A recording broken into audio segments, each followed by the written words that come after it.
Assalamualaikum warahmatullahi wabarakatuh. Hari ini kita mempelajari mata pelajaran produk kreatif dan kewirausahaan kelas 12 OTKP disusun oleh Ibu Murni Gilemba SNPD.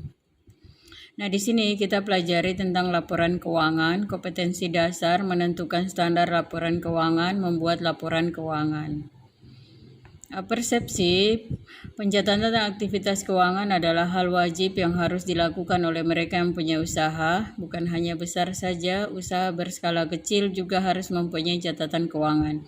Karena ini sangat penting terhadap masa depan usahanya. Bayangkan jika sebuah usaha tidak mempunyai informasi atau catatan tentang arus kas, pengeluaran, utang, dan lain-lain, sudah pasti akan terjadi ketidakseimbangan dan kerancuan terhadap pemasukan dan pengeluaran. Jika sudah begini, tinggal tunggu waktu saja untuk gulung tikar. Nah, dari persepsi tersebut maka akan menimbulkan sebuah pertanyaan. Bagaimanakah cara membuat laporan keuangan yang baik dan benar? Untuk menjawab pertanyaan tersebut, maka ayo pahami hal-hal berikut ini. Nah, bagian A, pengetahuan umum mengenai laporan keuangan. Laporan keuangan merupakan bagian dari proses kontrol dan monitoring. Laporan keuangan yang lengkap biasanya meliputi neraca, laporan laba rugi, laporan perubahan posisi keuangan yang disajikan dalam berbagai cara seperti misalnya sebagai laporan arus kas atau laporan arus dana, catatan dan laporan lain, serta materi penjelasan yang merupakan bagian integral dari laporan keuangan. Di samping itu juga termasuk jadwal dan informasi tambahan yang berkaitan dengan laporan tersebut. Misalnya informasi keuangan, segmen industri dan geografi, serta pengungkapan pengaruh perubahan harga. Nah, tujuan laporan keuangan adalah menyediakan informasi menyangkut posisi keuangan, kinerja serta perubahan posisi keuangan suatu perusahaan yang bermanfaat bagi sejumlah besar pemakai dalam pengambilan keputusan. Nah, manfaat laporan keuangan pada dasarnya hanya digunakan oleh beberapa pihak yang berkepentingan. Tidak semua orang diperbolehkan untuk menggunakan laporan keuangan sebuah perusahaan. Laporan keuangan bukan hanya berguna untuk pengusaha ataupun bisnis, tapi ada beberapa pihak yang bisa mendapatkan keuntungan dari sebuah laporan keuangan, seperti A. Pemberi pinjaman atau kreditor, B. Pemasok atau supplier, C. Manajemen perusahaan, D. Investor, E. Pemerintah, F. Pelanggan, G. Karyawan, H. Masyarakat. A. Pemberi pinjaman atau kreditor. Sebagai pihak yang meminjamkan tambahan modal untuk membantu bisnis Anda tetap berjalan dengan baik, kreditor akan meminta laporan keuangan perusahaan. Laporan ini akan memberikan informasi tentang kondisi keuangan suatu perusahaan yang akan dimanfaatkan oleh kreditur sebagai bahan acuan untuk menolak ataupun menyetujui pinjaman yang diajukan. Kreditur akan memperoleh keyakinan bahwa uang yang akan atau telah mereka pinjamkan tidak jatuh ke tangan yang salah. Jika pinjaman itu disetujui, artinya kreditur yakin bahwa perusahaan tersebut mampu membayar dan mengembalikan pinjaman sesuai jangka waktu yang telah disepakati bersama. Nah, di sini bagian B, pemasok atau supplier.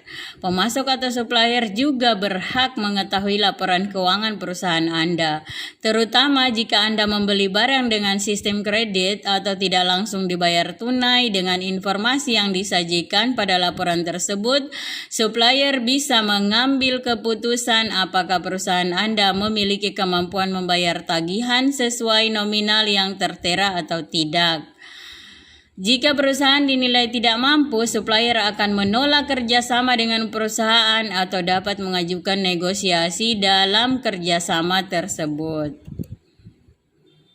C. Manajemen perusahaan. Manajemen perusahaan adalah orang yang terpenting yang sangat membutuhkan laporan keuangan. Dengan mengetahui laporan keuangan perusahaan, pihak manajemen dapat mengetahui dan memastikan bahwa semua proses telah berjalan dengan baik. Laporan keuangan ini juga dapat menjadi acuan dalam mendukung aspek perencanaan bisnis di masa akan datang. D. Investor. Sebagai penanam modal pada bisnis, investor pasti selalu ingin tahu apakah modal yang mereka berikan telah digunakan secara tepat. Dengan laporan keuangan yang baik, investor akan merasa yakin terhadap bisnis Anda. Dengan begitu, mereka tidak akan merasa keberatan untuk menanamkan modalnya ke perusahaan, sehingga Anda dapat lebih mudah mengembangkan bisnis dengan modal tambahan dari investor tersebut. Laporan keuangan yang baik adalah bentuk kepercayaan terhadap para investor yang sudah berinvestasi pada bisnis Anda. Pemerintah.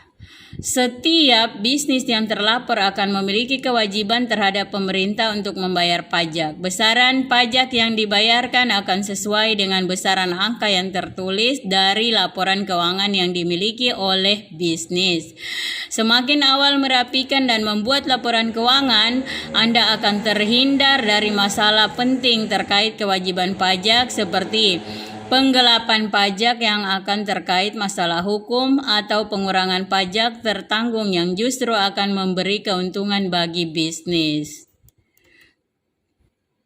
Bagian F, pelanggan. Pelanggan yang terikat perjanjian kerjasama untuk memasarkan produk Anda juga berhak mengetahui laporan keuangan perusahaan.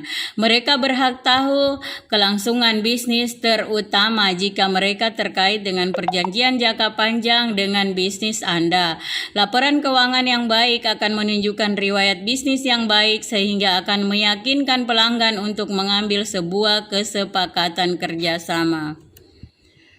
G. Karyawan. Karyawan yang biasanya ingin mengetahui laporan keuangan yang dimiliki perusahaan terkait dengan kemampuan gaji yang bisa dibayarkan perusahaan kepada mereka. Laporan keuangan yang baik akan membantu pihak perusahaan untuk bekerja sama dengan karyawan terkait pembayaran di masa-masa sulit bisnis Anda. Bagian H, masyarakat. Sebuah perusahaan bisa memberi pengaruh terhadap masyarakat dalam beberapa cara. Misalnya, jumlah orang yang menjadi pekerja di perusahaan dan perlindungan untuk penanam modal dalam negeri. Informasi keuangan perusahaan yang baik dapat membantu masyarakat menyediakan info atau tren perkembangan terakhir tentang rangkaian aktivitas perusahaan. Terima kasih. Pertemuan berikutnya kita akan mempelajari tentang karakteristik laporan keuangan. Jangan lupa selalu bersyukur akan nikmat kesehatan yang telah diberikan. Sampai jumpa di pembelajaran berikutnya. Wabillahi taufiq wal hidayah. Assalamualaikum warahmatullahi wabarakatuh.